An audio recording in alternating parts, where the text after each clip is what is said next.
présent, c'est pas qu'il n'y a pas que ce invité le président, l'orateur du jour, le panéliste,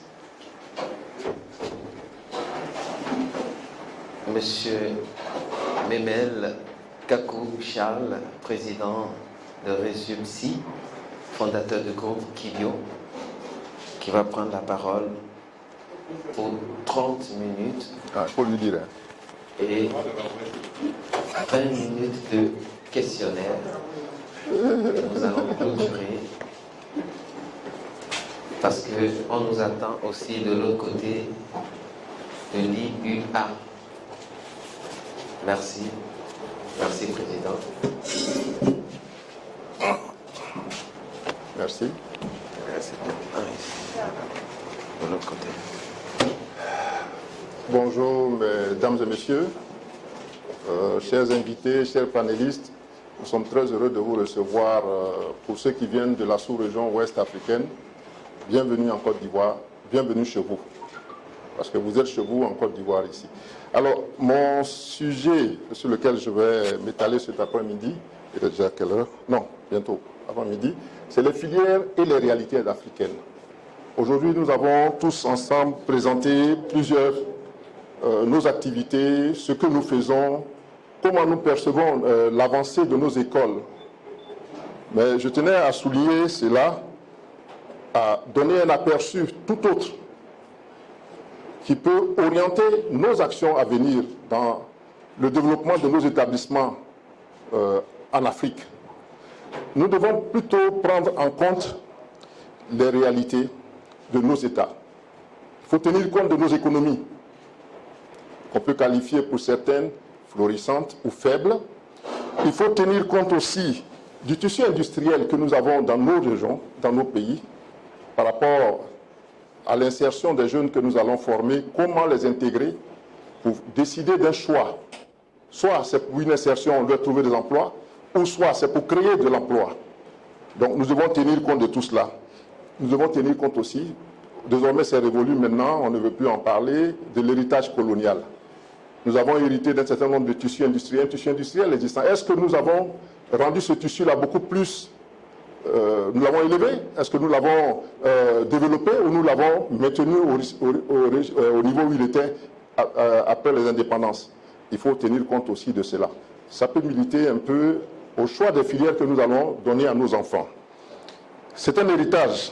Nous avons aussi l'héritage éducatif avec les structures qui, pour la plupart, nous privés n'avons pas été associés. Je veux dire que nous privés, nous sommes des hommes d'affaires. Ça, il faut être honnête et le dire. L'État nous fait une concession. L'État nous concède ses prérogatives pour dire, moi, État, je n'ai pas assez de moyens pour développer tel domaine, tel domaine, tel domaine. Vous, privés, je vous concède cela à notre demande. Et quand nous demandons, il faut qu'on soit sûr qu'on a les moyens humains, techniques, pour pouvoir répondre à la sollicitation de l'État. Donc, nous avons des structures, l'UNESCO, le CAMES, RESAO. Toutes ces structures-là sont des organismes qui ont été suggérés. Mais parmi nous, quel est le privé qui a contribué à la mise en place de ces structures pour qu'à l'intérieur de la réglementation du fonctionnement, nous ayons notre mot à dire, pour dire que voilà comment nous pensons, parce que nous avons une autre lecture. L'école française privée n'a pas plus d'atouts que l'école ivoirienne privée. Je tiens à vous le dire pour que vous le sachiez, que vous devez être fiers d'être des entrepreneurs, des opérateurs dans le domaine de l'éducation, qui êtes des Africains, parce que vous avez une capacité aujourd'hui qu'on ne peut pas dénier. Parce que quand on a des enfants qui quittent ici, qui sont boursiers dans les établissements européens, on voit leurs résultats. Souvent, c'est des leaders. Donc, il faut savoir que nous avons cette capacité-là. Donc, il ne faut pas se sous-estimer dans le choix de ce que nous faisons. Il faut faire avec rigueur et méthodologie ce que nous faisons. Alors, les implications que nous pouvons savoir de ces structures, nous ne participons pas. Nous subissons. Quand quelqu'un dit « je suis certifié ISO », parmi nous, qui a participé à la certification des normes ISO? C'est des pratiques qui, dans l'ensemble d'une corporation, permettent de suggérer des modes de fonctionnement. Et ces pratiques-là, c'est des professionnels qui l'établissent. Mais ces professionnels qui l'établissent ont une réalité culturelle. Ils ont une réalité économique. Il faut aussi le savoir, il ne faut pas négliger cela. Nous, Africains, nos réalités, c'est quoi? On nous dit sous-développé, on nous dit manque de financement. Ce n'est pas la même chose pour celui qui a créé les normes ISO. Donc, je pense qu'il faut mettre l'accent plutôt de nos investissements sur la qualité de la formation que nous donnons à nos enfants. Quand ils seront en mesure de créer des normes, en Côte d'Ivoire, nous avons Codinorm. Nous voulons aujourd'hui intervenir auprès de Codinorm pour que Codinorm passe à une phase qui permette à l'Africain de se trouver. À l'Africain de se retrouver dans les normes qu'on nous donne en Afrique. Donc, plutôt que de passer vers cette normalisation ou ces certifications qui sont des trucs, misons beaucoup plus sur la création des normes que nous avons. C'est le privé qui fait développer. Aujourd'hui, les normes qu'on parle aujourd'hui, c'est le secteur privé. Hein. L'État ne crée pas de normes en Europe. C'est le secteur privé sur l'impulsion des activités qui permet aujourd'hui de modérer et de dire oui, nous pouvons faire ceci parce que ça devient homogène. Alors nous allons le suggérer comme norme. C'est pour ça que les normes évoluent. Vous avez vu l'évolution des normes, chaque année il y a de nouvelles normes qui sortent parce qu'à l'application, à l'outil, on a des éléments. Et donc les cabinets s'en servent pour pouvoir réguler un peu le mode. Mais 2 ans après, c'est passé. Il faut repartir à une autre normalisation. Donc réfléchissons à cela dans le choix des filières que nous mettons en place. C'est un peu ce que je voulais aussi attirer votre attention là-dessus. Donc il y a une implication, une orientation stratégique de nos systèmes éducatifs que nous devons voir. Nous ne sommes pas associés au niveau gouvernemental dans nos pays respectifs, dans les orientations que nos États donnent. Ça, il faut être honnête. Il faut compter avec le tissu économique dans certains pays où les industries font partie prenante des décisions, même si quelquefois elles sont exclues, mais les parties, parce que l'État a ses intérêts pour réussir ses objectifs, soit l'encaissement des impôts pour pouvoir faire face à des financements, c'est aussi au niveau de l'État. Mais nous, comment nous percevons cela? Est-ce qu'on nous associe? Nous n'avons pas une force. Nous ne sommes pas une force. Nous sommes des acteurs qui n'ont pas, depuis 30 ans, 40 ans, n'ont pas cherché à asseoir une force qu'on consulte. C'est pour cela qu'aujourd'hui, je suis fier de savoir qu'en Afrique, il y a des groupements, il y a des associations, il y a des syndicats qui sont apolitiques, mais qui recherchent la qualité, qui recherchent une émergence de notre domaine d'activité. Voilà ce que je perçois. Donc, c'est fort de nos unions, comme le RAGE le fait aujourd'hui, en nous unissant. Nous, en Côte d'Ivoire, nous avons créé le RESUP, le réseau des grandes écoles et des universités privées professionnelles, qui est une structure qui va vers les éléments de qualité. Vous voyez qu'on ne parle pas de ISO 9000, bon, on parle de qualité. Parce que c'est ce que vous donnez à l'enfant qui ressort, qui est de qualité. Et cette qualité-là, elle est due à votre effort au quotidien, en équipement, en assiduité dans la formation, à la qualité des hommes que vous avez au sein de vos universités et grandes écoles pour dispenser le savoir. C'est ça la qualité, en premier lieu. Maintenant, les normes qui viennent, c'est pour dire que nous avons fait cette expérience, celle-ci marche, celle-ci ne marche pas. Alors, voici une norme dans laquelle nous pouvons tous nous ranger. Je ne sais pas si vous me suivez un peu. C'est ça, la logique. C'est ça, la logique. Donc, nous devons pouvoir être unis. Aujourd'hui, le RESUP qui est formé aujourd'hui peut suggérer aux autres pays africains d'aller vers un réseau panafricain, des écoles et universités privées, qui va permettre aujourd'hui de faire une mutualisation de nos forces et de nos faiblesses pour nous rendre beaucoup plus vivants, pour nous rendre encore beaucoup plus forts. C'est vrai, on a des organisations dans chaque zone, mais un réseau panafricain est beaucoup plus entendu par nos dirigeants, parce qu'ils auront une oreille pour entendre. Ils pourront nous écouter parce que nous avons une somme d'expertise. Et c'est le privé qui fait le développement dans le monde. La grande puissance américaine est fondée sur le privé. Aujourd'hui, vous voyez un peu les décisions qui sont prises par le privé, même pour bousculer le gouvernement. Vous le savez tous autant que moi. Pourquoi nous, Africains, sommes toujours à la traîne d'attendre qu'on nous impose ceci, on nous impose ceci, alors nous réagissons. Ce n'est pas normal. Vous voyez un peu combien de milliards chacun dépense dans son école pour la création de ceci. Nous pouvons utiliser, si aujourd'hui au Niger, je sens qu'il y a une force de développement dans un secteur donné, on dira, ah, étudiants ivoiriens, il faut aller au Niger. Nous avons déjà un réseau qui nous permet de partager. Et je suggère aussi la création d'un observatoire. Un observatoire des écoles africaines. Je suis très content quand j'entends certaines choses qui sont dites ici par nos écoles. Un observatoire des écoles africaines nous permettra de comprendre ce qui est réel dans tel ou tel établissement, dans tel pays. Qu'est-ce qu'on peut tirer de tel pays en envoyant nos étudiants pour ne pas les disperser. Parce qu'on est tous dispersés. Nous faisons tous nos efforts dans certains domaines qui, quelquefois, nous ne pouvons pas être. Mon père me disait, vous faites quelque chose, il faut être le meilleur. Si vous êtes tambourinier, il faut être le meilleur tapeur de tam-tam. Si vous êtes un dozo, soyez le meilleur dozo. Ça, il faut qu'on le sache. Alors, le meilleur, il faut le reconnaître parmi nous, l'encourager, le développer. Et ça, nous, en Côte d'Ivoire, nous l'avons commencé à travers le RESUP. Et aujourd'hui, nous proposons aujourd'hui de passer à la phase qui est celle des difficultés auxquelles nous sommes confrontés. Une première difficulté auxquelles nous sommes confrontés, c'est les finances. Vous savez que nous n'avons pas d'argent dans nos écoles, on s'investit au quotidien, tandis que les universités publiques, elles bénéficient des subventions de l'État. Elles ne payent pas l'eau, l'électricité, ni le bâtiment.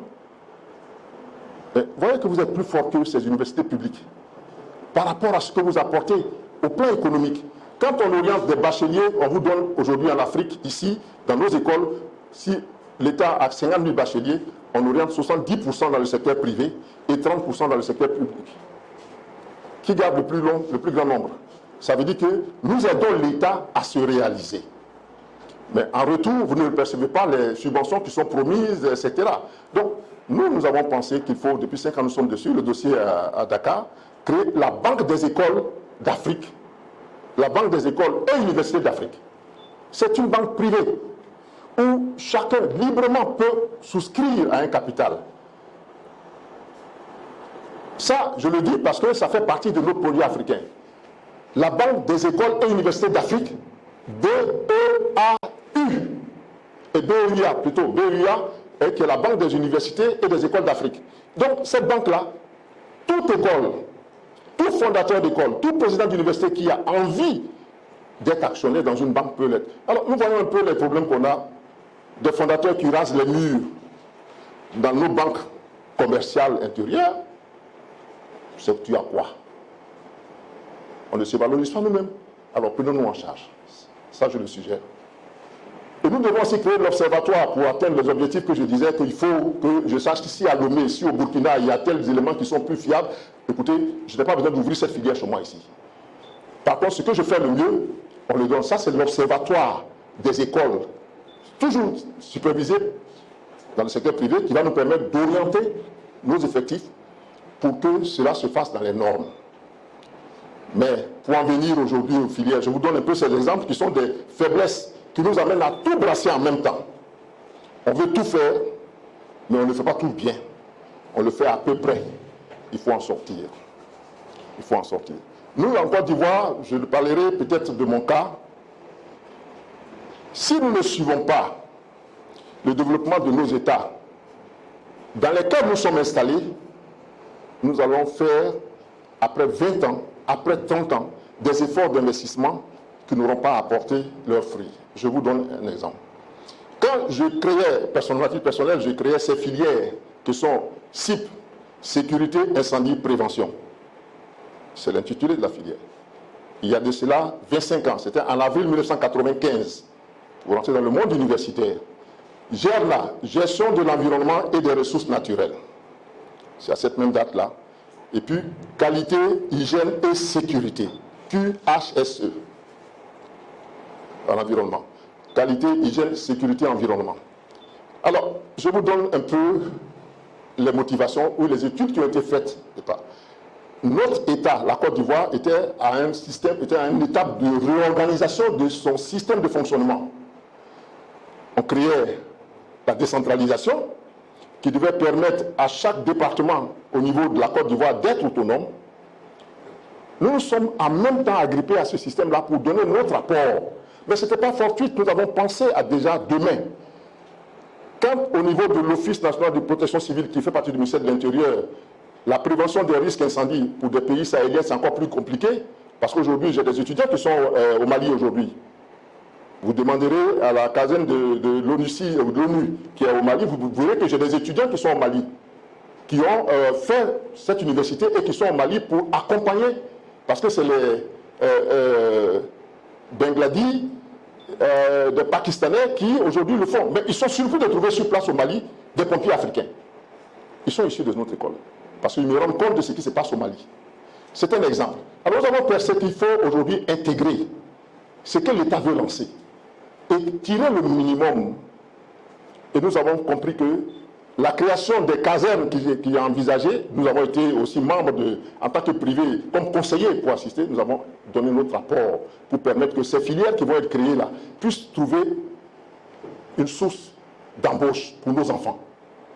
Aujourd'hui, vous voyez en Côte d'Ivoire, on développe des casernes, ça c'est ce que nous avons incité, nous ne disons pas que nous avons créé, l'État aurait pu refuser, hein, mais l'État a adhéré dans ce sens-là, pour que dans chaque commune, dans chaque mairie, dans chaque ville, il y ait des casernes pompiers pour alléger un peu la souffrance des accidentés au niveau de la route, au niveau des industries qui brûlent, et ça a été fait. Donc ça, c'est ce système-là qui a été intégré. Donc il faut qu'on s'intègre à ce qui s'est fait, lire les décisions politiques qui sont prises dans nos États. Ce sont les orientations. C'est les lignes que nos États donnent pour leur développement, parce qu'il y a qui conçoivent. Ce n'est pas nous qui concevons. Alors, si nous ne rentrons pas, essayez de comprendre un peu les décrets, les arrêtés qui sont pris pour l'orientation dans nos États, on va se faire harakiri parce qu'on va travailler peut-être hors ce qui est fait. Mais si par contre, le classique qui est de faire le génie civil, ben je dirais encore, je vais encore plus loin. Certains tests qui ont été faits, je parle des filières qui, au niveau de l'Afrique, en les prenant, peuvent nous permettre d'être incontournables. Je vous donne un peu le cas de HST, hygiène, sécurité au travail. C'est tout ce qui est accident de travail, maladie professionnelle. Je reçois des gens qui viennent de l'Afrique centrale, mais ils ne viennent pas pour mes beaux yeux. Ils viennent parce que les structures étatiques qui sont mises en place, la Caisse nationale de prévoyance sociale qu'on appelle la CNPS, a une école qui forme à la qualité, à la classification des techniques qui régissent leur exploitation. Mais l'expertise au-dessus, quand mes étudiants vont à des séminaires dans la sous-région, qui sont organisés par l'OMI, par les structures sociales et pour gérer les accidents de travail et des maladies, ils sont surpris de voir, vous êtes formés où, au Canada, aux États-Unis? Non, c'est en Afrique ici, en Côte d'Ivoire, qu'on est formé. Et ils prennent le flambeau très haut. Ça, il faut le reconnaître aussi. Ça fait partie de ce que nous avons en Côte d'Ivoire. Mais la Côte d'Ivoire ne peut pas être, elle seule fait l'hirondelle. Une hirondelle ne peut pas faire le beau temps. Vous avez beaucoup de capacités, peut-être même plus qu'en Côte d'Ivoire, nous l'avons. Et nous devons travailler ensemble pour que ce que nous avons puisse permettre. Mais regardez aujourd'hui, quand une industrie a un marché, les grosses structures des routes et autres qui font aujourd'hui les marchés, il leur a fait une exigence quand le financement doit venir de la Banque mondiale, de la BCAO, etc. Vous faites ce qu'on leur demande. Vous devez avoir un spécialiste en matière de sécurité, hygiène et environnement au sein de vos structures. Alors, parmi nous, combien qui forment dans ce domaine-là? On recherche des techniciens. Donc ça aussi, c'est la lecture que nous avons faite des tests réglementaires qui régissent nos pays. Mais c'est pareil partout. Et donc ces étudiants-là sont embauchés de facto, où on nous les demande, nous les donnons, et puis ils sont embauchés de facto pour accompagner ces industries-là dans la réalisation de nos routes, de nos chantiers. Je donnerai un exemple tout récemment, le pont qui est là, le 3e pont ou le 4e pont qu'on est en train de faire, a connu une catastrophe où une famille a plongé dans l'eau. Parce que c'était des Chinois qui avaient ce marché. C'est un exemple, je fais une discrétion. Mais l'hygiéniste l'hygiéniste chinois ne pouvait pas communiquer correctement avec ses collaborateurs. Il a fallu, après la catastrophe, qu'on nous demande de donner un étudiant. On a débauché quelqu'un qui est un ingénieur et qui est aujourd'hui en train d'accompagner cela. C'est ça, la lecture que nous devons faire. C'est des exemples comme ça que je donne. C'est la lecture que nous devons faire pour les filières que nous avons en Afrique. Ça répond à notre quotidien. Ça répond à nos préoccupations de développement. Nous devons pouvoir le faire. Maintenant, si nous formons beaucoup de génie mécanique, etc., ça veut dire qu'aujourd'hui, nous devons avoir une autre lecture. Le RESUP avait mis en place un projet, mais qui s'est retrouvé confronté aux intérêts économiques de notre pays, c'est-à-dire les impôts. Les impôts exigent que nous nous déclarons comme industrie ou entreprise. En fait, il s'agit de quoi? Aujourd'hui, je suis sûr que dans les autres pays, ça doit être la même préoccupation qu'on a. Vous formez dans les domaines spécifiques qui sont des domaines techniques de développement. Mais au sein de ce que nous avons initié, c'est de mettre en place des incubateurs au sein de nos écoles. Pour au moins un certain temps que vous aurez décidé, nous c'était 6 mois, et on demande à ceux que nous allons intégrer dans cet incubateur-là de souscrire à un compte bancaire qui est un compte fictif. Et eux, ils font des prestations sur le terrain. Par exemple, vous avez un BTS en comptabilité, ça regroupe pratiquement tout le monde. Un BTS en comptabilité, un BTS en secrétariat. Nous arrivons avec les psychologues qu'on a, j'ai entendu quelqu'un parler tout à l'heure, des capacités qu'ils donnent aux écoles par rapport aux encadrements. Nous avons des experts comptables en Afrique, en Côte d'Ivoire. L'ordre des experts comptables participe à l'accompagnement. L'ordre des avocats participe à l'accompagnement. Vous avez un enfant qui sort de nos écoles, il n'est pas technicien en comptabilité, il ne sait même pas comment faire une déclaration fiscale. Il n'a aucune notion, mais il est comptable. Donc, l'assistance de tous ces corps constitués-là permet, dans nos écoles ou dans les groupes d'incubation, de pouvoir apporter un plus. Au bout de 6 mois, nous voyons le niveau de souscription, ce qu'ils apportent, qui est dispatché avec un certain nombre de critères. On leur permet d'avoir un prêt pour s'installer et de se prendre en charge. C'est ça la création d'emplois. Mais on ne crée pas de l'emploi en donnant de l'argent, en disant aux gens, comme certaines politiques le font, oui, on va vous donner 10 millions, 15 millions. Moi, je trouve que c'est une aberration. Et puis, les formations en entrepreneuriat qu'on donne dans nos écoles aujourd'hui, est-ce que celui qui enseigne, il connaît le stress d'un entrepreneur que vous êtes? Il connaît le stress d'un entrepreneur que vous êtes? Comment payer le loyer à la fin du mois? Comment payer l'eau et l'électricité? Comment payer les salaires des professeurs qui, quelquefois, se mettent en grève? Les impôts. Comment? Les impôts. Les impôts. Voilà. Et c'est lui qui est le formateur en entrepreneuriat. Quelqu'un qui n'a jamais appris, il n'a jamais entrepris quelque chose, il est formateur en entrepreneuriat. Montrez-nous son indicateur. Quel indicateur il a pour dire que lui, j'ai créé ceci, voilà ce que j'ai fait? Bon, même si techniquement il est outillé, donnez-lui cela, mais il faut qu'on l'adjoigne l'expérience d'un professionnel pour donner le modèle. C'est un modèle de réussite. Celui qui a peiné pour atteindre cet objectif-là, on doit l'associer à cela. Mais je veux qu'on s'abreuve de tout cela, parce que c'est important pour nous. On nous impose des choses, quelquefois on le prend comme des génériques, et c'est à l'image de ce que nos enfants même font aujourd'hui. Hein. On dit, bon, ouais, telle formation c'est chic, hein, depuis ils sont. Après c'est pour se retrouver à la touche. Et on accuse le privé d'être de mauvais formateurs, que nos écoles ne forment pas. Quelqu'un dit tout à l'heure que nous formons bien. Mais ceux que nous formons, quelle est leur lecture de ce que nous leur donnons? Est-ce que nous avons la maîtrise de tout ce que nous faisons? Donc, dans notre filière africaine, nous devons tenir compte d'un certain nombre de critères. Voir le tissu économique dans lequel nous sommes, au niveau social, au niveau économique, au niveau politique, pour les choix des filières, ce qui encouragera l'investissement que nous faisons. Parce qu'on investit beaucoup d'argent, il faut que cet argent-là, au moins on soit fiers, même si ça ne nous rapporte pas grand-chose, donc on soit fiers que ce que nous avons créé, ce que nous avons mis en place, aujourd'hui, les voici qui sont dans...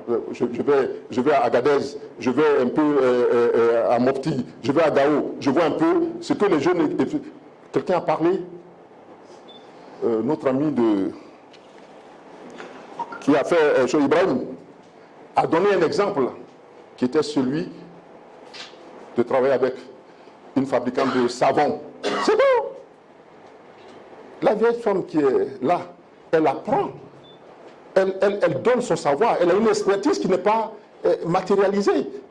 Mais ce qui est dans la pratique quelque chose qu'elle fait, que l'étudiant peut prendre. Et l'étudiant peut aussi s'installer comme elle plus tard. Donc il nous faut revoir notre approche technique en matière de création de nos filières qui doivent répondre aux exigences qui sont là. Nous devons aussi essayer de voir aussi dans l'analyse les orientations stratégiques de développement de nos pays. Nos pays vont vers où? Comment elles veulent accéder à l'émergence? comment elles veulent accéder à un développement technique. Chaque pays a son plan directeur de développement. Mais nous, fondateurs privés, nous devons entrer de là parce que c'est nous qui formons les ressources humaines professionnelles. Il faut que nous entrons dans ce secteur-là pour dire au secteur privé, voilà ce que nous voulons donner parce que l'État a tel choix. Parce qu'un président qui est là, il a sa direction. C'est sur 5 ans. Vous imaginez 5 ans, on va former des gens qui ne seront jamais embauchés. C'est une perte pour le pays. Donc il faut comprendre ce que le dirigeant ou les dirigeants de nos pays veulent donner comme directive. Parce qu'ils ont une autre lecture de ce que l'Occident a besoin par rapport à leur présence sur nos territoires. Donc nous devons faire cet effort-là de comprendre. Et ça, j'attire votre attention pour la création du choix des filières. Je voudrais rentrer dans les détails, mais on n'aura pas l'occasion de pouvoir revenir un peu parce que je préfère rester aux questions, et puis vous allez répondre. Vous allez me poser des questions que je vais répondre en donnant un peu plus de détails. Nous devons, aujourd'hui, au stade où nous sommes, au risque de me répéter, vous demander d'être partie prenante des orientations que nos États donnent. Des orientations que nous donnent. Au niveau de la création des filières pour l'embauche de nos étudiants, au niveau de l'auto-emploi, c'est là qu'il faut qu'on mette beaucoup plus l'accent au niveau de l'auto-emploi. Parce que ce n'est pas évident que notre économie se développe à la dimension de ce que nous recevons comme étudiants, les enfants que nous formons, on n'en a pas cette capacité-là. Donc il faut leur permettre de trouver un emploi. Aujourd'hui, vous voyez un peu en Côte d'Ivoire, il y a des sociétés françaises qui géraient tout ce qui était sécurité, incendie, c'est eux qui posent les extincteurs. Bon, j'ai des choses à redire dans cet hôtel, je le sais. Mais aujourd'hui, elles sont en train de fermer. Ce sont nos étudiants formés dans le cadre des incubateurs qui aujourd'hui démarchent les industries installées à Côte d'Ivoire pour disposer des extincteurs, pour vérifier les extincteurs et former ces étudiants à la forme. Donc ils ont des cabinets. Donc il faut qu'on s'affranchisse d'un certain nombre de choses. Et ces étudiants ont des cabinets dans plusieurs domaines. Ils ont des cabinets de placement, ils ont des cabinets de... Bon. Aujourd'hui, nos capacités aussi nous permettent aussi de faire un niveau d'engineering. Je donne un exemple. Nous formons en environnement, en hygiène et en sécurité. Mais aujourd'hui, les gros marchés qui sont donnés, je donne ça un exemple au Niger. Je fus un temps où le BNET de Côte d'Ivoire intervenait au Gabon. Vous pensez qu'au Gabon, on n'a pas de formation qu'on pouvait donner pour demander aux Gabonais de créer un bureau d'études? Nous, on nous a demandé de créer un bureau d'études parce que nos étudiants excellent dans les bureaux d'études. Et donc, nous avons créé Envie Expert, qui est un bureau d'études qui, aujourd'hui, fait ses preuves sur le terrain. Donc, nous devons pouvoir, au niveau des écoles, faire cela. C'est pour cela que je propose l'observatoire des écoles d'Afrique. Ça va nous aider. C'est vrai, je le propose dans le cadre du RAGE. C'est une structure que, de manière fédérale, nous allons pouvoir asseoir les bases et puis aller de l'avant. Je préconise aussi la création de la banque des écoles et universités d'Afrique pour que l'actionnariat privé puisse émerger. Nous sommes un secteur d'activité qui est costaud. Mais désunis, on a l'impression que chacun tire les difficultés, il va là, il y a des banques qui même quelquefois même narguent. Ici, on ouvre 154 milliards que l'État donne aux écoles. Vous pensez que 10 milliards de capital, on ne peut pas le réunir. Nous avons approché l'AFD, l'Agence française de développement. On nous proposait d'avoir un taux réduit d'intérêt que les banques peuvent nous accorder pour nous permettre d'accéder de l'argent pour aller au-devant. Je dis non. Ça scandalisait certains fondateurs, mais je dis non.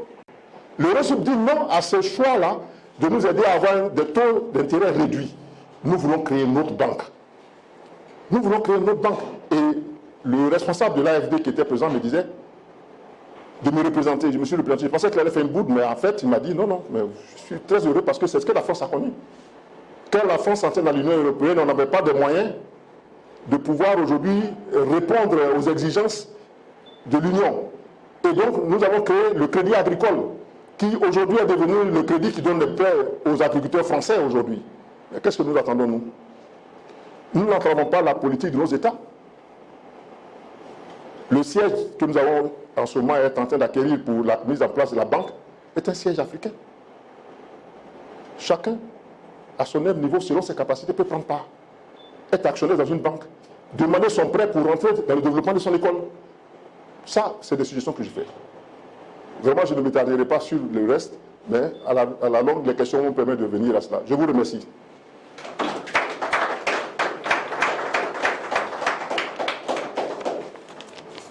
Bon, je reste ouvert aux questions. S'il y a quelques questions qui peuvent être posées, je suis prêt. Il m'a tué, je suis d'accord avec lui. Donnez-lui un micro. Vous savez ce que vous faites, c'est ce qu'il a expliqué. Hein. Comment vous pouvez accepter que des banques nous traitent, nous, en France, avec 2%, et les banques nous disent, venez acheter des maisons par force. Les banques nous disent, vous avez réussi l'école de commerce, c'est 30 millions, c'est nous qui payons. Et aujourd'hui, ces mêmes banques vous prêtent à 14%. Prenez le temps de faire la collecte de ce que vous déposez dans les banques. Imaginez combien de banques vous pouvez créer. Grand frère, j'appuie, hein, c'est pas j'appuie, je suis avec toi. Observatoire. On peut ne pas même l'appeler observatoire.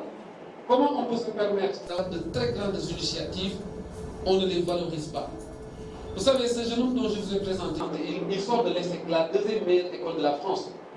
Il a payé, je ne sais pas moi, peut-être 40 millions annuellement. C'est vrai que sa famille peut payer 40 millions, mais sa famille ne paiera pas. Parce que le système a fait que le financement des études est accessible à tous.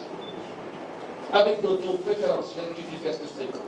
En tout cas, en fait, je ne vais pas rester longtemps. Merci. Je suis extrêmement épanoui et content de me retrouver ici.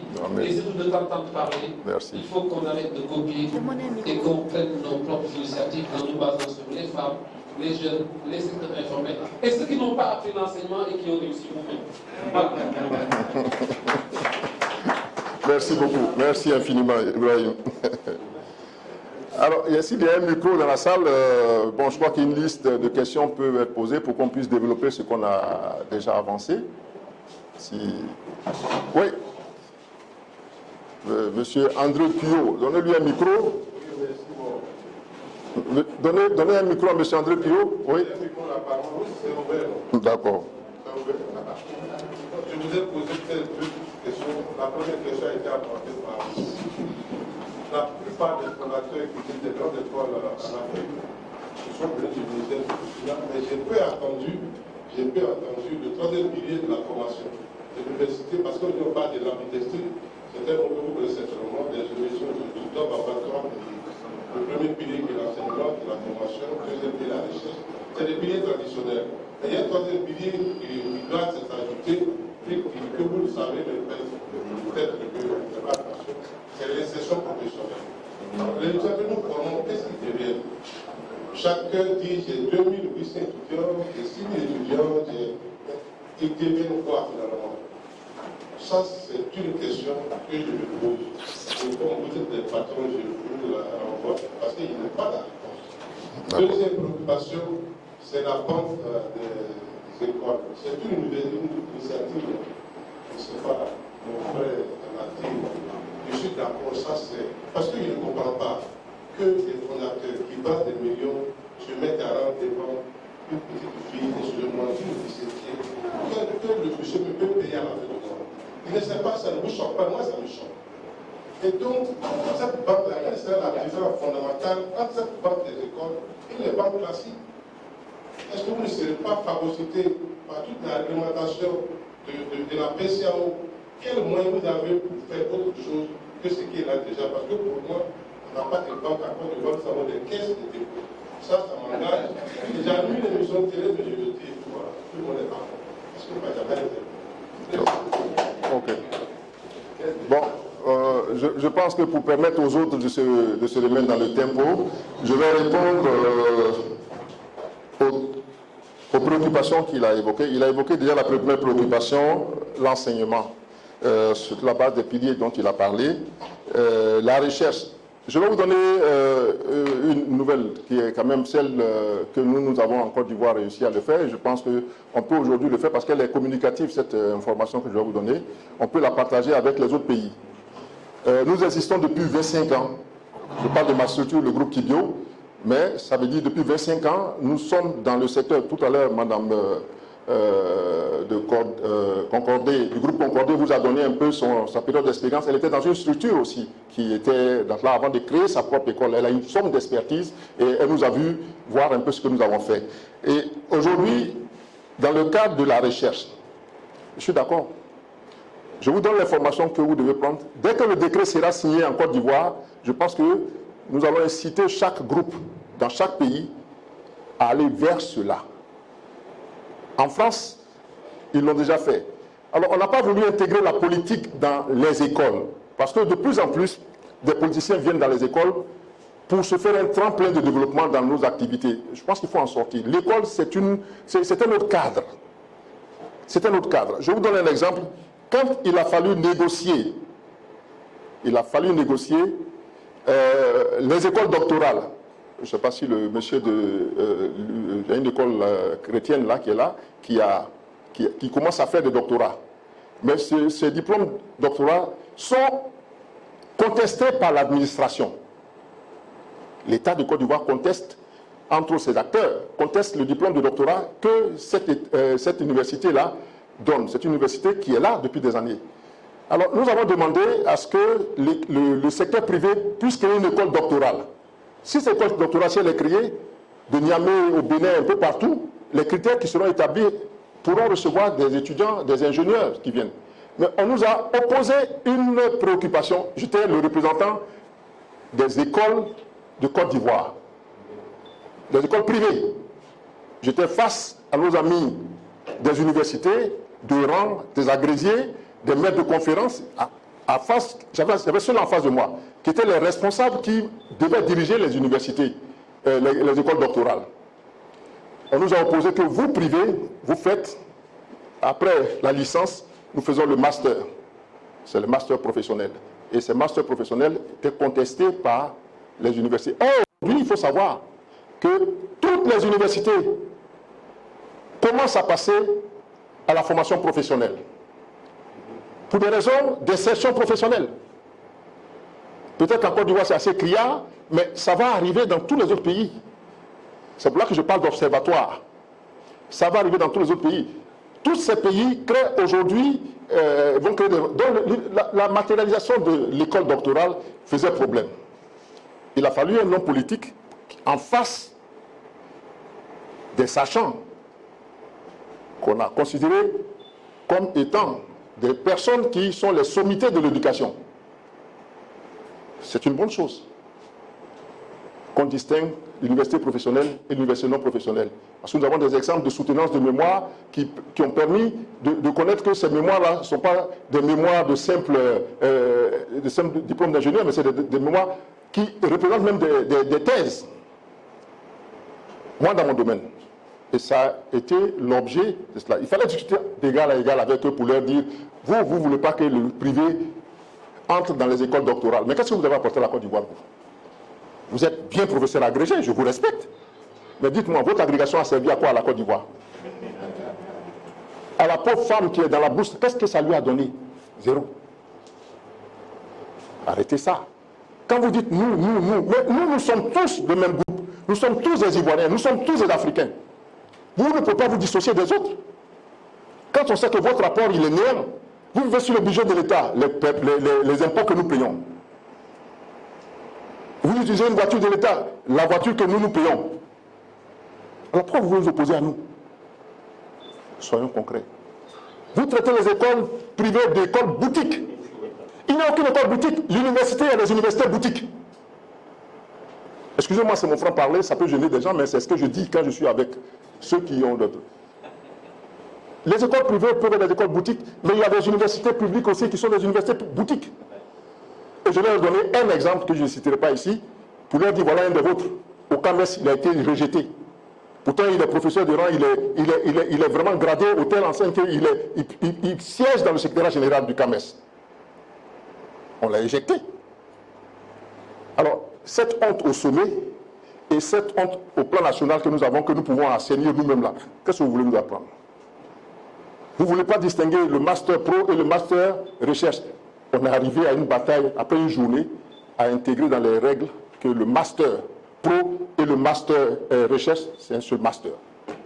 D'où le privé peut faire aujourd'hui le doctorat, mais dans les universités, là où ils ont établi l'école doctorale. C'est déjà bon. Qu'on ne nous exclut pas de l'école doctorale. Ils ont rien de plus que vous. Et ça doit être une bataille dans les autres pays également aussi. Nous pouvons arriver, parce qu'on ne va pas défendre des intérêts qui n'ont pas de sens. On défend des intérêts qui sont logiques. Mais c'est la réticence des uns et des autres à accompagner, à vouloir que d'autres personnes se joignent à elles. C'est ça qui dérange. Et nous devons pouvoir traverser cela. Alors, quand le frère André Kio parle d'insertion professionnelle, oui, je suis d'accord, je n'ai pas oublié cela parce que je l'ai évoqué, peut-être sans aller trop en profondeur. L'insertion professionnelle porte sur quoi aujourd'hui? Aujourd'hui, regardez un peu notre développement économique, le tissu économique. Il y a combien d'Ivoiriens, il y a combien d'Africains qui entreprennent dans les créations d'embauches, d'emplois pour embaucher autant de jeunes? Quand vous recevez 10 000, 20 000, on reçoit combien de bacheliers? 45 000 bacheliers en une année. Quand ceux-là, on fait un bon cycle de formation qui ressortent, il y a combien de postes qui leur sont disponibles? Alors, nous pensons qu'il faut aller vers les incubateurs au sein même des... Si vous formez en informatique, vous êtes un bon spécialiste en informatique, ce qu'on peut vous conseiller, c'est d'avoir au sein de votre université un incubateur qui permet à un moment donné de donner la chance aux étudiants qui font la prospection ailleurs. Ils sont sur le marché de l'emploi, hein. Ils vont comme avec des petits tarifs pour chercher des marchés et ils viennent utiliser vos équipements techniques au sein de votre unité industrielle, au sein de votre établissement, pour faire des entretiens et des réparations. C'est ce que les Russes pas préconisé. Et ces entretiens qu'ils font là contribuent demain à les voir grandir et à se prendre en charge. Donc, ce n'est pas simplement l'informaticien qui est là, il a besoin pour créer son entreprise d'avoir une secrétaire, il a besoin d'avoir un comptable, il a besoin d'avoir un communicateur pour faire la communication. C'est tout ça qu'on regroupe, des titulaires de BTS qu'on les regroupe, et puis ils créent leur structure. Mais sous l'encadrement des organismes que je vais citer, lors des avocats de chaque pays, qu'il faut les associer parce qu'ils ont besoin de leur donner quelque chose. Les enfants ne savent même pas ce qu'ils ont comme problème quand ils ont une assistante qui vont libérer, ou bien qu'ils ont quelqu'un qui vont libérer, ils ne savent même pas ce que le droit leur conseille. Ils ne savent pas remplir une déclaration fiscale, ils ne savent même pas faire une déclaration qui est la plus basique au niveau social. Donc tout cela, c'est avec ces ordres-là qui existent, qui sont des ordres formels, que nous devons signer des conventions pour leur permettre d'apporter leur soutien à la création de l'emploi et l'insertion professionnelle. Surtout l'insertion professionnelle, parce qu'on ne peut pas employer tout le monde. Mais créer l'emploi, c'est quelque chose qui est essentiel. Surtout pour ceux qui créent en technologie. Ceux qui ont des filières en génie, et ça, c'est vraiment quelque chose de bon. Il faut revoir le creuset de nos systèmes pour pouvoir ouvrir des vannes. Je ne sais pas si je me suis fait comprendre, André. Merci beaucoup. Alors, il y a une question? Oui. Ah. Président, j'ai posé une question sur votre rapport dont vous parlez. Qu'est-ce qui fait la différence entre les banques et les banques? Les banques commerciales, nous ne sommes pas une banque commerciale, nous sommes une banque corporative. Je vais vous donner un exemple. Il y a des produits qui sont déjà créés. L'assurance va intégrer cette banque. C'est-à-dire que c'est une banque assurance. L'assurance va intégrer cette banque-là, la banque des écoles. Parce qu'aujourd'hui, il nous faut assurer, vous avez un enfant qui veut aller à l'école dans 2 ans. Vous pouvez commencer auprès de la banque des écoles et des universités, là, mettre, peut-être ouvrir un compte où vous épargnez 5 000, 5 000. Je donne l'exemple des formateurs qui sont formés dans certains cabinets en formation continue. Souvent, les entreprises ne veulent pas prendre en charge les frais de formation de leurs étudiants. Ou vous êtes un père de famille, vous avez des étudiants qui sont au lycée, au collège, il faut payer leur scolarité. Cette banque-là peut vous accompagner dans la scolarisation de vos enfants. Parce que nous savons les écoles actionnaires qui ont des moyens, qui ont des équipements pédagogiques, qui peuvent prendre vos étudiants et les accompagner. C'est vers ces écoles-là que nous allons diriger. Nous allons diriger nos étudiants et amener, même si c'est une école maternelle, hein, il y a les écoles maternelles peuvent prendre part aussi, mais nous allons orienter nos étudiants vers cette école maternelle-là. C'est ça l'avantage. Il y a un volet de développement et puis il y a un volet d'épanouissement personnel. On peut vous accompagner à construire votre bâtiment si vous avez besoin de développer. Un des partenaires, en dehors, je donne le cas de l'AFD, mais je n'ai pas donné l'autre partenaire qui est la Banque islamique de développement, qui s'est proposé de nous accompagner en matériel pédagogique. Les tables classes, les ordinateurs, les équipements pour ceux qui font le génie, de toutes sortes. C'est le rapport. Et le capital social dans lequel on sera, ils vont sortir au bout de 5 ans. Ça, c'est ce que nous avons arrêté. Donc, c'est une banque des écoles. L'orientation est faite pour les écoles. Et tout ce que les écoles peuvent créer qui rentre dans le développement, ça fait partie. Je ne sais pas si je me suis bien prononcé là-dessus. Merci. Ok, merci. Ok, merci. C'est Amoussou Oui, Amoussou. de Formatec Lomé. Je voulais d'abord, avant de poser ma question, abonder un peu dans le même sens sur la question de l'insertion professionnelle. C'est juste un ajout. Et je pense que la thématique de ce matin, les filières et les réalités africaines, amènent, favorisent cette insertion professionnelle. En plus de ce que l'orateur vient de dire, si déjà dès l'ouverture des spécialités, il y a cette analyse-là des besoins qui se fait, je pense que les étudiants formés vont trouver quand même des places pour s'insérer. Je donne juste quelques exemples. À Lomé au Togo, par exemple, nous avons les banques qui se sont regroupées pour créer un centre de formation, qu'ils appellent centre de formation bancaire, qui forment par exemple en banque finance. Donc je ne pense pas qu'une école privée qui forme en banque finance favorise les étudiants, puisque ces banques-là qui ont créé leurs écoles, ils vont privilégier ceux qui sortent de chez eux. Donc je pense que la thématique d'aujourd'hui est vraiment très importante dans le choix même des spécialités, des filières que nous donnons, que nous offrons à nos jeunes pour pouvoir favoriser les sessions professionnelles, en plus de ce que l'orateur a déjà donné comme réponse. Ma question est celle-ci. C'est bien vrai que nous parlons aujourd'hui d'observatoire et la compréhension que j'ai eu à faire à travers l'exposé, c'est de voir un peu les forces et les faiblesses des écoles, des universités qui sont dans chaque pays. Donc, par exemple, je ne sais pas si j'ai eu la bonne compréhension, si j'ai, par exemple, en Côte d'Ivoire, une école qui a un pôle d'excellence dans un domaine, comment converger les étudiants vers cette école-là? Mais je pense qu'on va se confronter à un problème de moyens, un problème de difficulté pour les parents. Et nous avons ce problème-là actuellement au niveau de nos pays, au niveau de nos écoles. C'est vrai, le pôle d'excellence est en Côte d'Ivoire, mais comment le parent d'étudiant qui est au Togo avec une bourse limitée peut envoyer son étudiant du Togo vers la Côte d'Ivoire? Je pense qu'il va falloir que nous mettons vraiment l'accent sur les coopérations et les partenariats. Ça, c'est très important. C'est vrai, l'observatoire va permettre de pouvoir identifier les pôles d'excellence dans les différents pays, à travers ce que tout le monde fait. Mais je pense que si les écoles, les universités africaines sont dans une collaboration franche, je pense qu'on peut aider plutôt au développement. Si je suis par exemple à Lomé et j'ai un partenaire qui est au Bénin, j'ai un partenaire qui est au Burkina, qui veut faire par exemple du génie civil, mais je sais que c'est difficile à un parent d'envoyer son étudiant du Burkina pour venir étudier à Lomé. Il y a déjà les logements, il y a les frais de scolarité. Pourquoi ne pas aller aider plutôt à installer une filière génie civil avec tous les moyens, toutes les compétences qu'il faut? Donc je pense qu'il faut que peut-être que nous envisageons vraiment approfondir ces partenariats, qui soient des partenariats vrais, qui nous permettent de pouvoir nous développer mutuellement. Parce qu'on ne peut pas aujourd'hui parler de la formation sans évoquer ce problème de moyens au niveau des parents d'élèves qui doivent débourser pour la formation. La deuxième intervention, c'est par rapport aux normes et aux certifications. Je pense qu'aujourd'hui, nous, les pays africains, nous sommes confrontés à un problème de mondialisation, de globalisation. Nos diplômes doivent pouvoir voyager. Ça, c'est très important. Nos diplômes doivent pouvoir voyager. Et ce voyage, en guillemets, de nos diplômes ne peut pas se faire si nous sommes en marge de ces organisations qui nous permettent de parler le même langage. Donc, je pense qu'il est important. C'est vrai que nous avons des normes locales chez nous, mais on ne peut pas actuellement aujourd'hui donner des diplômes qui ne peuvent pas voyager. Donc, qu'est-ce que vous dites de cela? Et à votre niveau, qu'est-ce que vous envisagez par rapport à cela? Merci beaucoup. Ok, merci beaucoup. Je pense qu'il y a plusieurs volets qui sont très importants qu'il faut déjà élaguer. Au niveau de ce que nous avons parlé de l'observatoire des écoles, c'est vrai, l'observatoire aura une double fonction. Cet observatoire-là, aujourd'hui, nous sommes réunis ici par le RAGE. Qu'est-ce qui dit qu'on ne peut pas confier cet observatoire au RAGE qui a déjà des capacités de mobilisation, d'intégration de tout le monde?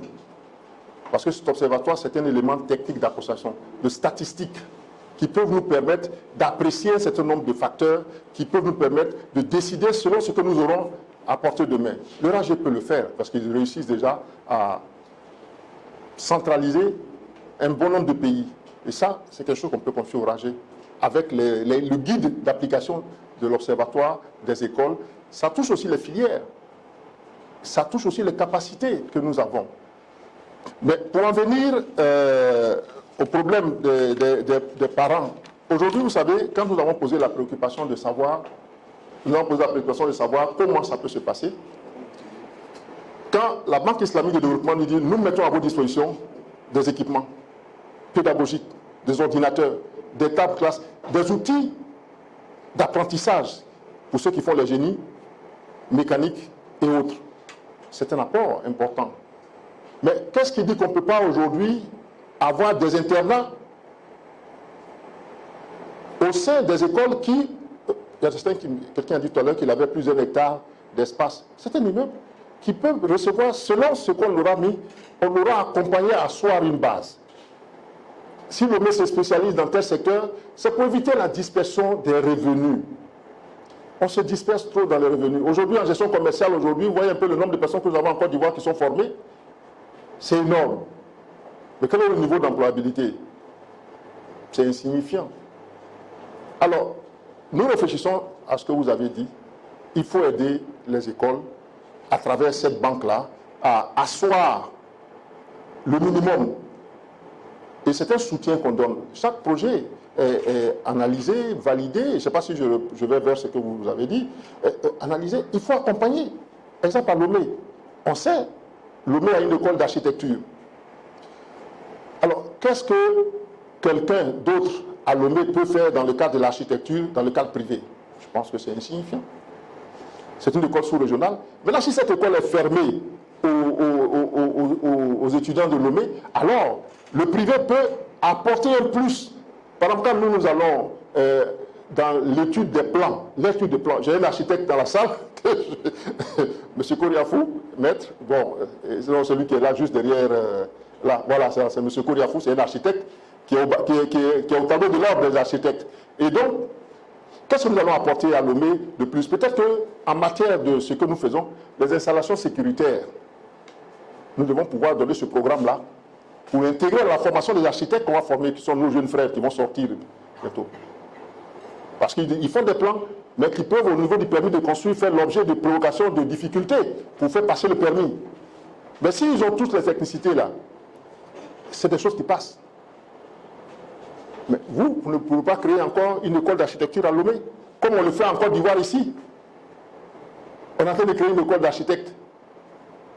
Je ne sais pas si vous comprenez un peu. Je donne un exemple, c'est un exemple ivoirien que vous devez comprendre. Donc, il faut harmoniser les choses et puis voir s'il n'y a pas vraiment de possibilité, alors on crée. Mais il faut accompagner les écoles qui ont une volonté d'aller de l'avant. Il faut les accompagner. Au plan africain, il faut les accompagner et puis faire émerger leur leadership. Il faut faire émerger leur leadership. C'est vraiment cela qu'on peut faire. Maintenant, si une banque entre en fonction, qui est notre banque, on n'aura pas assez d'exigences par rapport à vous pour les taux d'intérêt. Vous êtes actionnaire dans la banque. Alors, est-ce que vous êtes obligé de faire des scolarités à 2 millions, 3 millions, 4 millions? Non. Je disais tout à l'heure qu'il faut tenir compte du social, de la culture et de la politique de chaque pays. Le social, là, on trouvera les moyens pour subventionner ces écoles-là, au plan social. Il faut que nous arrivons nous-mêmes à nous prendre en charge.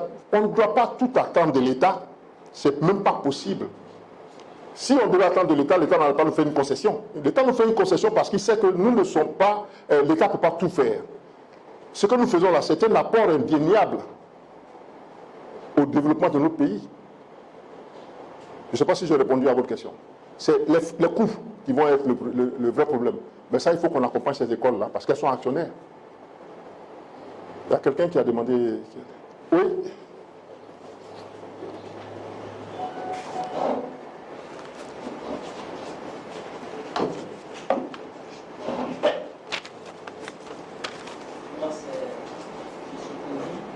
Comment?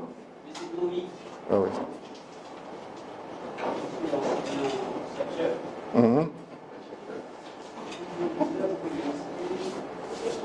Parlez un peu fort, hein? Oui.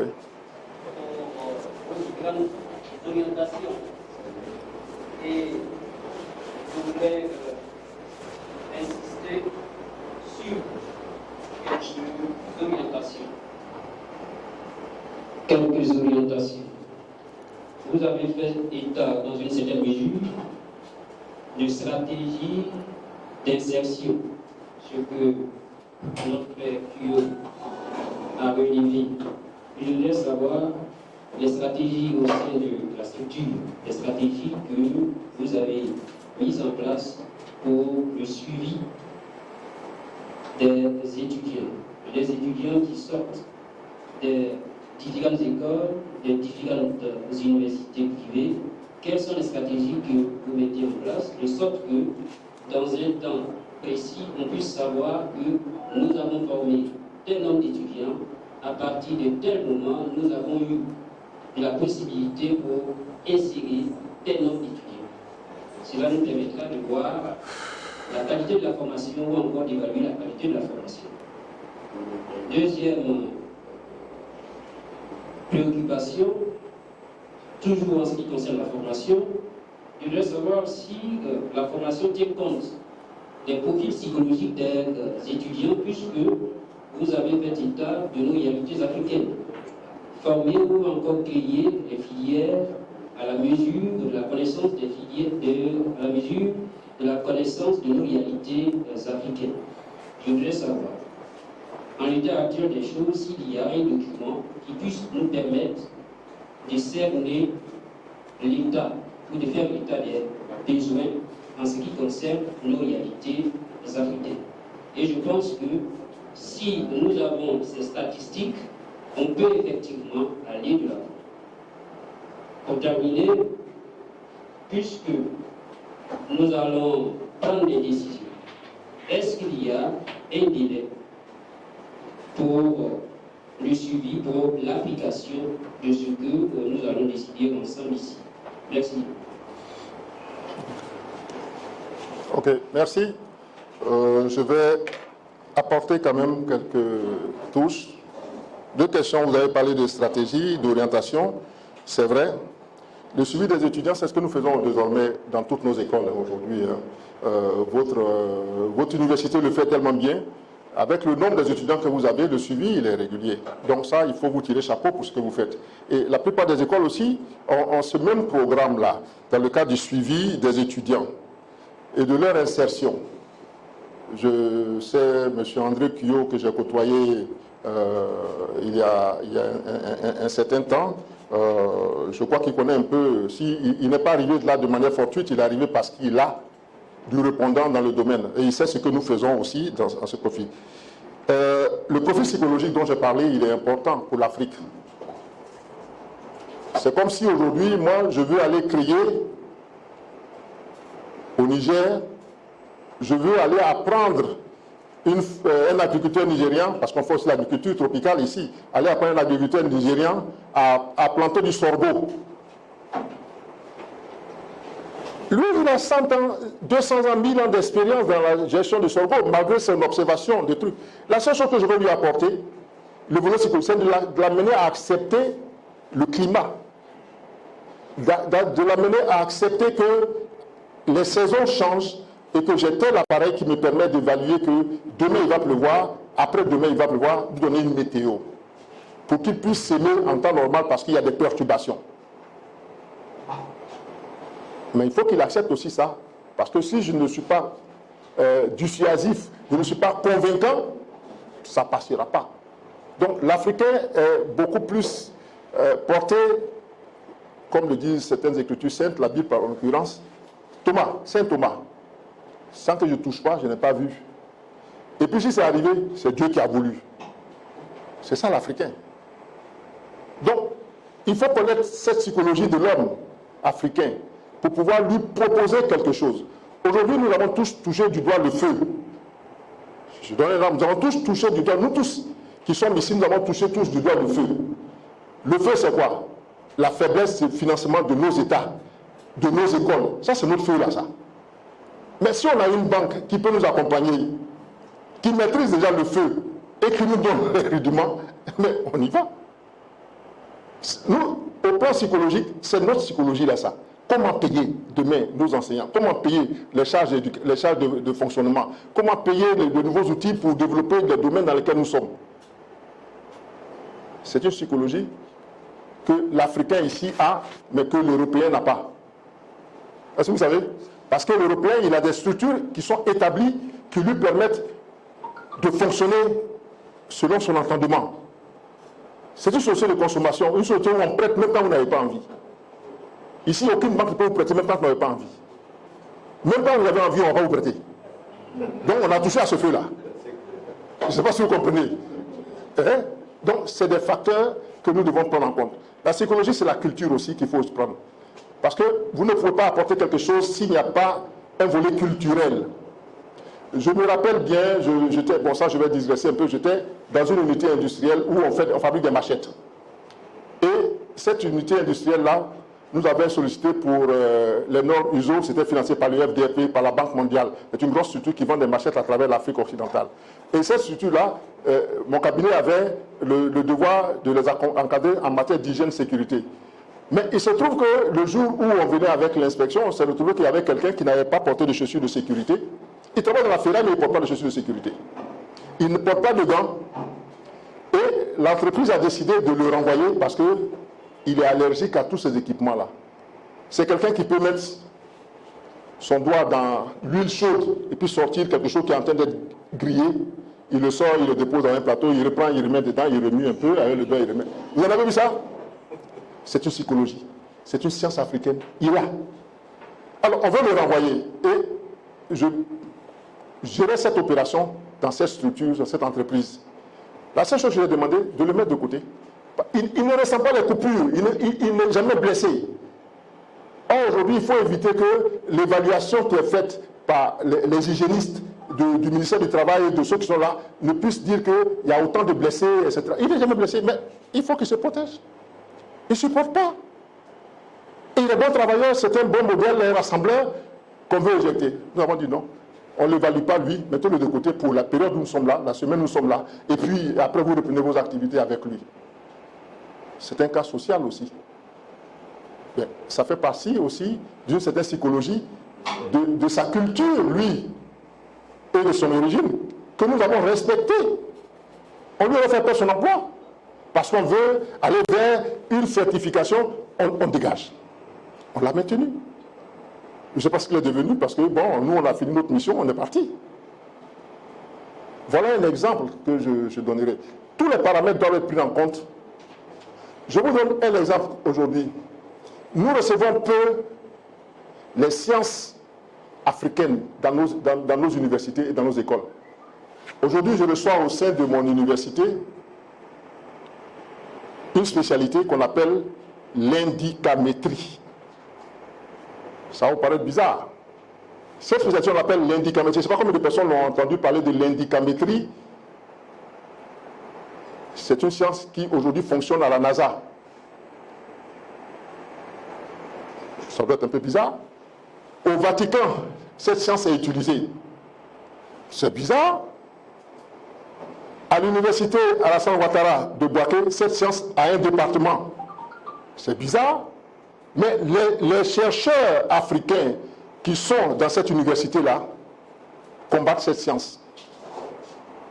Comment vous comprenez ça? En fait, c'est une science liée sur la numérisation. J'aurais voulu, peut-être qu'aujourd'hui, cet inventeur qui était à la Sorbonne, qui est sorti de la Sorbonne aujourd'hui, qui est à la retraite, il a 87 ans. Ce monsieur-là, il a formé des techniciens. Vous voyez un peu, aujourd'hui, par la numérisation qu'il fait, on peut vous dire, vous voulez créer tel projet pour l'Afrique, hein, vous êtes venu en Banque mondiale, etc. Ce projet-là, quand on fait une étude de ce dossier et qu'on va voir exactement, on peut vous dire ce projet, il marchera ou il ne marchera pas. C'est les capacités qu'on évalue et c'est lui qui a créé cette science-là. Désormais, tous ceux qui gèrent les hommes aujourd'hui prennent ces capacités-là, les sciences capacitaires-là, et puis ils font de l'à peu près. Mais l'inventeur est là. Il est à Kibio. Professeur Diabaté Moustapha. Il est là. Alors, nous avons mis en œuvre, dans le biais de Campus Monde, de tirer son savoir. C'est-à-dire de l'enregistrer au maximum sur toutes les sciences économiques, culturelles, tout, même les sciences informatiques. Nous l'enregistrons. L'équipe radio-télévision est à sa disposition pour l'enregistrer sur toutes ces recherches. On passe au clip. C'est pourquoi. Parce qu'aujourd'hui, si vous ne voulez pas de lui l'aider, mais demain quand il partira, c'est là que vous allez sortir comme chercheur pour vous approprier. Même dans les banques aujourd'hui, pour recruter quelqu'un, on utilise le cadre capacitaire. On veut recruter quelqu'un, on utilise le cadre capacitaire pour savoir si ce monsieur qu'on va recruter, il a la carrure de pouvoir nous aider à avancer ou pas. On ne recrute pas au hasard. Ça peut servir aussi à nos écoles. On peut associer certaines sciences qui existent, ça c'est africain. C'est la science de base que les Africains ont. Maintenant, elle est interprétée par les Occidentaux avec d'autres modèles de tournure, mais tout ce qu'il a fait, c'est l'université. En tant qu'enseignant, chercheur et tout cela, ce qu'il a sorti, c'est utilisé. Bon, je pense qu'on aura l'occasion de développer tout cela après. Bon, est-ce qu'il y a une autre question? Oui, nous allons prendre juste une question. Oui. Deux questions. Donnez-nous quand même le chronogramme pour donner l'heure, le timing. On est déjà à la fin, mais on va prendre deux questions. Deux questions, d'accord. Venant de monsieur. Mon frère. Et l'autre de président. Il y avait prévu 3 questions parce que ce n'est pas tout. Mais attends, d'abord, vous prenez d'abord, il y a quelqu'un qui, lui, il n'est pas ici. Donc la question que tu as posée, voilà. Passez-lui le micro. Voilà. Pour moi, ce n'est pas une question. Ah, d'accord. C'est juste un appui de ce que vous avez dit tout à l'heure. Ouais. Les professeurs qui enseignent l'entreprise, qui en réalité n'ont jamais entrepris. Ils n'osent pas. Mais il faut. Moi, je vais au-delà. Il n'y a pas que ces enseignants. Les ministres qui sont nommés pour nous gérer, et ils n'ont jamais entrepris. Donc, ils ne peuvent pas nous comprendre, nous. Parce qu'il faut être entrepreneur pour que tu puisses comprendre les autres qui sont entrepreneurs que tu gères. Je pense que c'est là le gros problème d'ailleurs de nos différents pays. Parce que c'est déjà sur la fonction publique qu'on appelle, on dit grand commis de l'État, mais grand commis de l'État n'a rien à voir avec un entrepreneur. Ils ne comprennent pas ce qui se passe. Ils n'ont jamais payé d'impôts, ils n'ont jamais coordinateur, tu sais ce qui se passe quand il y a de l'absence. Ils n'ont jamais payé l'eau, l'électricité. Chaque fois tu es concentré. Ce qu'ils font, c'est plutôt de penser que nous avons beaucoup d'argent. C'est ce qu'il y a dans leur tête. Mais certains d'entre eux, qui à la fin de à la retraite, se hasardent, parce qu'ils se hasardent à devenir fondateur d'école, mais ça ne marche jamais. Parce que là, quand ils sont de l'autre côté, ils nous critiquent. Vous n'êtes pas bon, vous donnez des diplômes maison, c'est ça qu'on utilise en tout cas chez nous. Vous faites ceci et cela, mais eux, ils ne sont pas capables de faire ce qu'on fait. Voilà le gros problème.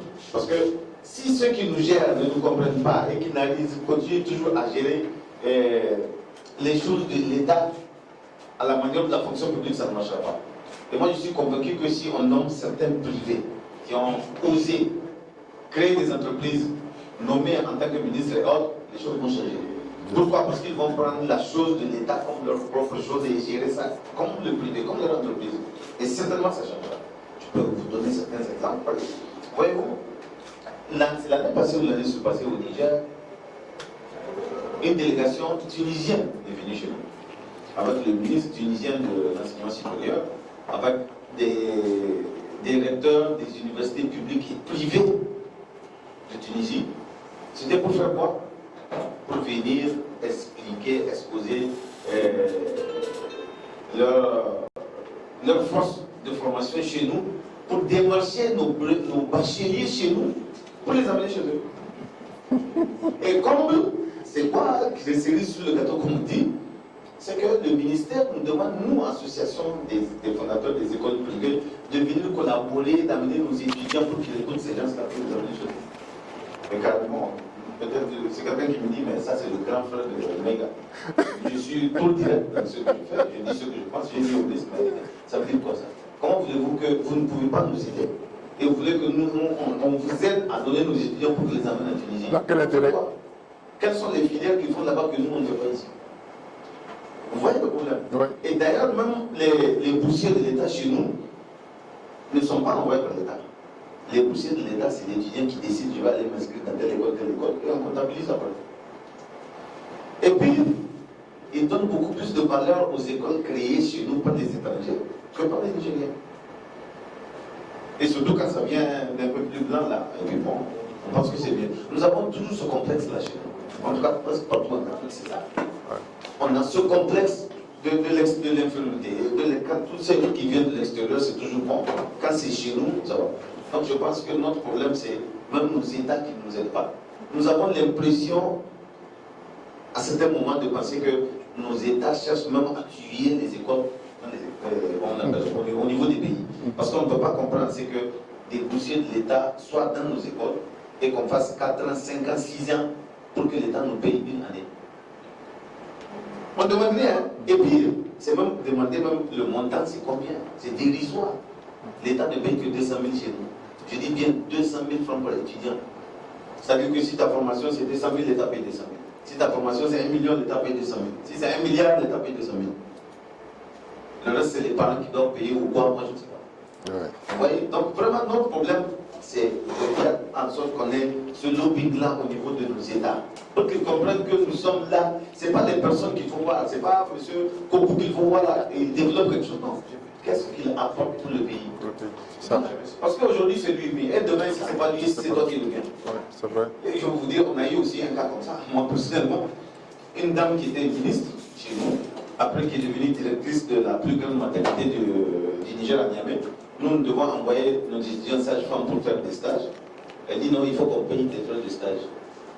Ce qui n'est pas dit dans les textes. Pour ne pas discuter, j'ai dit bon, vous avez envoyé un de vos éléments chez nous pour faire secrétariat médical. Vous ne nous avez pas encore payé. Elle dit non, c'est son prédécesseur. C'est son prédécesseur qui l'a envoyé. Mais est-ce que ce n'est pas une continuité?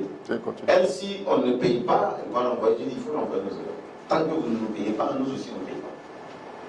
Elle a fini par être, parce qu'elle a été éjectée de là-bas, elle a fini par être fondatrice d'école chez nous. Elle est venue dans notre association. Et maintenant, c'est elle qui se plaint de l'administration. Et comme moi, je ne peux pas me taire, Alia, vous avez oublié ce que moi, personnellement, vous avez oublié ce que vous m'avez fait. Et pourtant, mes étudiants, à chaque fin d'année, sage-femme, en tout cas, on a toujours fait 100%, sans aller dans la maternité centrale. Bon, alors, voyez le problème. Quand ils sont de l'autre côté, ils pensent que ça finit là-bas. Alors que nous avons fait le bon choix de ne même pas être là-bas. C'est vrai. Merci. Je vous remercie. Juste moins de 2 minutes. Moins de 2 minutes, d'accord. J'ai 2 questions. Oui, s'il vous plaît, allez-y. Quelle relation y a-t-il entre les Russes et le RIDEPES? Et dans la même question maintenant, est-ce que le RIDEPES a vendre de l'information sur la création de la banque des écoles et universités? C'est un projet, je vais dire d'abord, je vais répondre, ça va, c'est ça les 2 questions, je donne rapidement les réponses. Nous n'avons pas de relation, il y a certains membres qui sont du RIDEPES, mais aujourd'hui, quand je donne Rezao, etc., c'est des structures qui aujourd'hui gèrent, le CAMES, etc., gèrent aujourd'hui l'administration. Mais nous devons être aussi des éléments qui apportent notre lecture. Parce que quand vous allez au CAMES, ce n'est pas forcément ce que vous créez aujourd'hui dans vos écoles privées là, qui sont les leitmotifs de leur approche d'analyse. C'est vrai, je passe sous ton contrôle, il faut me contredire très vite. Qu'on va aller. On devait créer une structure en Afrique ici, il était pilote, il nous a visités. Mais ça n'a pas bougé parce que les politiques ont pris le dessus. Aujourd'hui, on a une opportunité avec le docteur Tessou pour pouvoir avancer, baigner. Il faut pouvoir faire un grand pas. Mais il n'y a pas peur. Attention, il n'y a pas peur. Il faut aller. D'autres écoles n'ont pas pu être payées. Encore une fois, ça a changé là. Avec nos mouvements, aujourd'hui, c'est cette année académique qui n'est pas encore payée. Je ne vois pas une école qui peut dire que moi j'ai des arriérés, j'ai des passifs. Non. Je le passe sous parce que je suis en discussion directe avec ceux qui doivent faire les paiements. C'est payé. Ça, c'est la nouvelle donne qu'en Côte d'Ivoire nous avons et il faut en remercier les autorités. C'est parce qu'il y a un échange. Mais ça ne suffit pas. Nous devons aller au-delà. Parce que l'État même a ses problèmes. Nous avons nos problèmes que nous devons essayer de régler à notre niveau. C'est vraiment quelque chose sur lequel je veux dire qu'il faut aller. Alors, notre collaboration avec les structures, non. Aujourd'hui, ça ne nous empêche pas, 10, 15, 20 pays, de créer le réseau des écoles africaines, le réseau des grandes écoles et universités africaines. Ça ne nous gêne pas. On est libre d'association. Surtout que nous avons une banque pour accompagner, ils n'ont pas. Ils n'ont pas cet avantage-là que nous avons. Nous sommes des acteurs de la chose. Eux, c'est créé sous l'impulsion de fonctionnaires. Il y a deux choses. Je ne sais pas si vous me suivez un peu. Donc, nous pouvons, en tant que privé, aller vers une association qui nous permette de transcender tous les facteurs. Parce que nous avons aussi les moyens financiers. L'argent, c'est le leurre de la guerre. Si nous avons ce moyen-là, qui peut nous résister? Avec un observatoire qui est pris par un privé au niveau de Rageux, ils peuvent aujourd'hui sillonner comme ils le font déjà pour nous avoir réunis ici, passer au niveau de la CEDEAO pour passer. C'est vraiment une doléance, c'est vraiment un cri de cœur pour sortir de nos complaintes parce que nous pleurons trop. Nous pleurons trop, c'est à l'image un peu de l'Africain, hein, dans le monde entier. Hein. Ils ont toutes les armes, mais tu les vois en train de se morfondre comme des petites. Ah non, il faut dire la vérité à ceux qui sont en face de toi. Il n'y a rien à craindre. Même s'il va me frapper, il n'a qu'à me frapper, mais ce n'est pas grave, je passe. C'est l'homme qui a peur, sinon il n'y a rien. Oh, il y a une dernière question? Oui. Il y a deux. Une petite remarque en fait. J'ai une question à prendre là. Attendez, le grand. Non, mais ce qu'il y a, allez-y après. Après vous. Oui, et donc, vous n'allez pas, ce n'est pas toujours évident de croiser les patrons des écoles africaines. Pardon, je n'entends pas bien. Ce n'est pas toujours évident de croiser les patrons des écoles. Parce qu'on parle d'émergence, pour aller à l'émergence, il faut une intelligence. Et c'est vous qui êtes le levier de cette intelligence. Et vous avez peut-être l'avantage d'aller jusqu'au bout. Mais quand je vois le titre de votre conférence, on a dit la réalité africaine. Mais je constate, dans toutes les écoles, aucune école n'a fait la promotion du management agricole, du droit agricole, du business agricole, de l'industrie agricole. Tout le monde parle de management tout court. Mais où est l'Afrique dans tout ça? Ça, c'est la question que je voulais vous poser. La deuxième question, vous avez dit que le placement des étudiants à RSCOM, c'est un signe d'appareil. Mais, Président, comme il y a l'habitude de vous allez quand même appuyer d'une autre manière. Pourquoi vous laissez les écoles à créer toujours ces mêmes filières, qui sont des filières qui débouchent directement sur le chômage? Parce que les étudiants à RSCOM, on ne sait pas à quoi ils servent à l'entreprise. On est au moins 4 niveaux, on est au niveau commercial, mais ce n'est pas pour ça qu'ils sont fait le faire. Pourquoi vous continuez à prendre les étudiants dans ce domaine alors que vous savez que le placement est compliqué? Ça, c'est ma préoccupation. Je crois que, monsieur le directeur, je reste dans la même logique que monsieur Couillot. Oui. En fait, c'est dans ce sens-là que je voulais aller. Pour une fois qu'on a la chance d'être en face d'éminents créateurs de filières, et avec la thématique qu'on a, s'il vous plaît, les filières et les réalités africaines. Qu'on est face à une telle thématique et qu'on est avec des personnes qui sont chargées de pouvoir promouvoir ces filières-là, on ne peut pas rater l'opportunité de s'interroger si les réalités africaines ont réellement été perçues par rapport aux filières que les fondateurs développent. Par rapport aux filières dont vous faites la promotion. Parce que nous, dans le cadre de la pratique, qui sommes en entreprise, on se rend compte qu'il y a énormément de filières et malheureusement, ce sont dans ces filières-là qu'on oriente au maximum. Ce sont dans ces filières-là que les parents investissent au maximum. Monsieur Couillot a eu l'occasion de citer une filière. Moi, je prends par exemple une filière où on fait financement. Vous vous rendez compte que ce sont des filières qui, depuis pratiquement 1972, moi que je sais, chaque année, on sort des milliers et des milliers de comptables. Pourquoi faire? On les retrouve dans les plantations, ils ne peuvent même pas gérer un GVC. Donc, sincèrement, est-ce que, aujourd'hui, avec cette thématique-là, vous avez les outils pour pouvoir identifier clairement les filières africaines et pouvoir les mettre en phase avec l'enseignement, mais dans une logique de qualité aussi, parce que, excusez-moi, il y a beaucoup de personnes qui sortent, qu'on reçoit dans les entreprises, qui Je n'accuse pas les écoles, mais il y a énormément d'insuffisances. Il faut que tout le monde aille vers la qualité. Je vous remercie. Ok. Bon, je pense que c'est la dernière, je donne la réponse. Ok, merci beaucoup. Je voudrais, ces questions qui sortent là sont des questions d'appoint et que je vais essayer de donner une réponse d'appoint. Nous sommes issus de plusieurs pays, d'une région économique. Qu'est-ce que nos politiques recherchent? Le développement industriel, la transformation de nos matières premières, ou bien nos pays souhaitent qu'on vivote. On tourne en rond. C'est le choix économique que nos pays vont choisir qui nous donne la possibilité de... C'est pour ça qu'à mon introduction, je disais, il y a le volet économique de nos leaders, de nos représentants. Parce que si un leader décide aujourd'hui, je suis au Sénégal, qui veut transformer l'arachide pour faire des pâtes d'arachide, ces pâtes d'arachide-là, ça demande une orientation dans la formation. Il y a des industriels qui sont de Niamey, de Guinée, de Sénégal, etc., qui peuvent aujourd'hui s'approprier un certain nombre d'outils dans les écoles privées. La pâte d'arachide peut être exportée jusqu'aux États-Unis. Même les pays, il y a des pays autres, au niveau de l'Afrique, qui font la pâte d'arachide, je ne sais pas. Ces pays-là, nous pouvons leur vendre notre pâte d'arachide. J'étais en Tunisie et j'ai vu que le piment, il n'est plus vendu sur nos marchés, il est transformé en boîte. Le gongo est transformé en boîte. Alors, nous passons vers une phase d'industrialisation. C'est ça qui peut émanciper l'Afrique.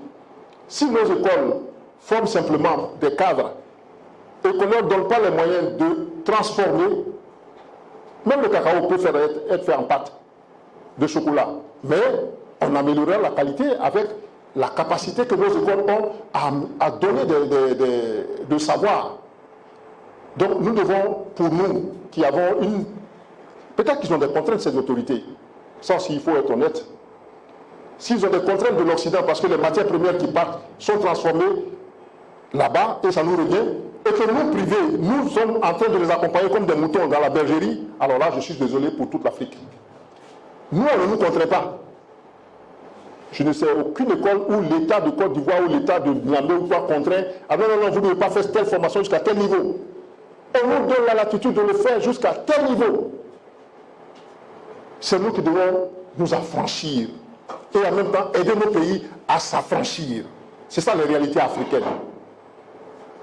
Transformer. Je suis content d'avoir des grandes universités à Niamey qui aujourd'hui font le génie. Et ce génie-là doit servir à la transformation des produits de la zone. Même le manioc doit être transformé. Aujourd'hui, j'ai vu un C2I qu'il faut aussi l'attiquer aujourd'hui. Hein. Il faut l'attiquer. Vous voyez, le manioc, on le met, on transforme et c'est consommé. Ça nous donne quoi? Ça nous empêche de faire venir du riz de Thaïlande et des tonnes de riz qui coûtent des milliards. Mais il faut aller au-delà encore. Il faut encore accentuer. Nos États ne nous interdisent pas de créer par la transformation de nos produits et de matières premières. C'est ce que je peux dire aux gens et aux autres dans nos écoles, il faut aller vers cela. Ça n'empêche pas aussi de former des commerciaux. Plus nous transformons, les commerciaux vont avoir leur place dans la commercialisation. Mais si on ne crée pas de produits et que les commerciaux sont là, ils sont formés à l'appel, 20% des orientations sont des commerciaux, on fait quoi? Il y a un problème. Donc, j'exhorte les uns et les écoles à accepter notre... Mais c'est pour là que l'observatoire doit être vraiment béni. C'est vraiment un cri de cœur que cela soit pris en compte dans le cadre, le cadre de ce que nous avons au niveau de ce que nous avons proposé.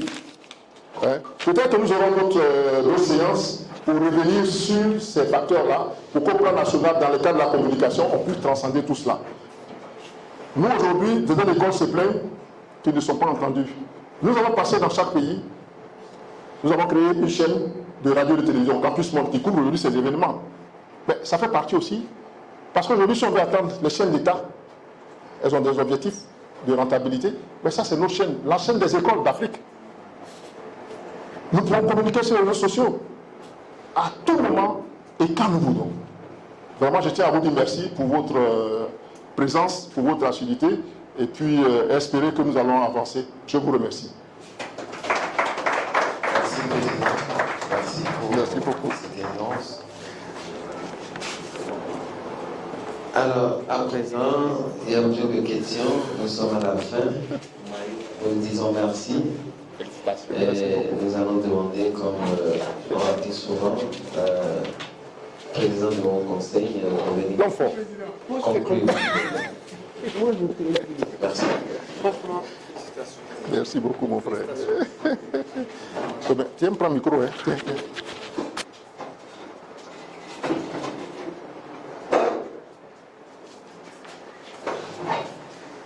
Donc, je cesserai de remercier vraiment le récit. Et dans le président nous a vraiment tenu des bonnes informations sur les questions les peut-être à venir. Et sur les propositions, surtout ce qui m'intéressait, c'est surtout la création de la Banque des écoles et universités et l'Observatoire aussi des écoles et universités. Donc je pense que le RAGé va tenir compte de ces propositions et il vous sera plus facile de contacter nos différents pays pour la mise en œuvre de ces éléments-là. Donc c'est pour remercier tout le monde. Et je pense que la fête continue ce soir, c'est ça. Donc voilà, donc on va se retrouver encore ce soir pour le fonds d'investissement où il y a trois structures qui vont nous rencontrer. Je pense que tout le monde sera là parce que nous avons toujours besoin d'investissement et pour améliorer nos besoins financiers. Merci, Monsieur le Président.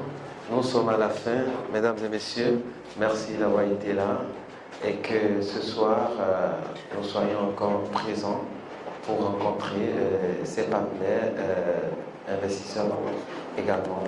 Merci. C'était Dr Hector Sobeni. Merci à tous. Merci à tous. Et à ce soir, à 16h30. Toujours dans cette même salle, ici à l'hôtel Haïti. Je vous remercie.